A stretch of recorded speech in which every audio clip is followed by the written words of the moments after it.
அதை டவுன்லோட் பண்றதுல இருந்து அதை அப்லோட் பண்றதுல இருந்து இன்னும் அநேக காரியங்களை இருக்கிற ஒவ்வொரு ஆப்பையும் அவர்கள் துல்லியமாய் அவர்கள் அறிந்திருக்கிறார்கள்.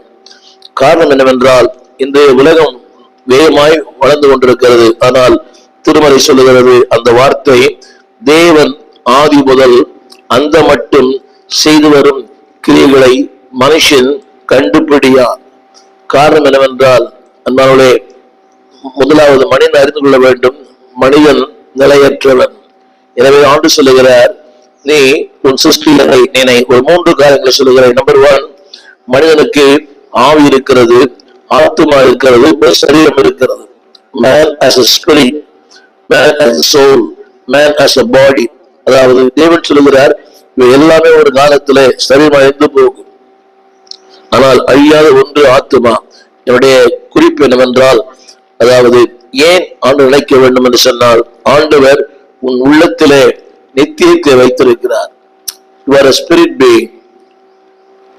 அன்பானவர்களே, வெறும் சரீரம் மட்டுமல்ல, you are a spirit being. வாசிக்க கேளுங்கள். அதுலதான் அவன் உள்ளத்திலே நித்தியத்தை வைத்திருக்கிறார்.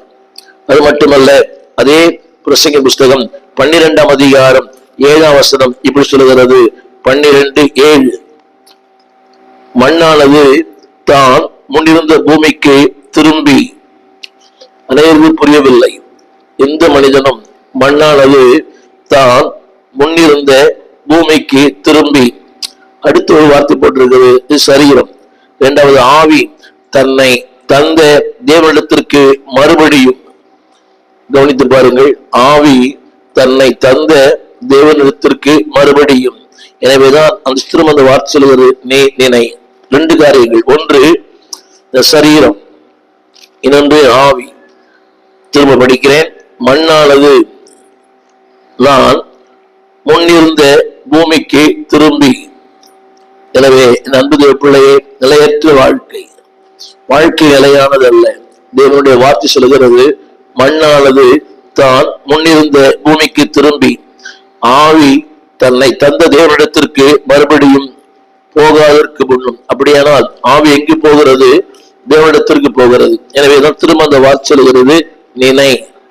என்னை கேட்டுக்கொண்டிருக்கிற அன்பு பிள்ளையே, ஆண்டவரை ஏன் நினைக்க வேண்டும்?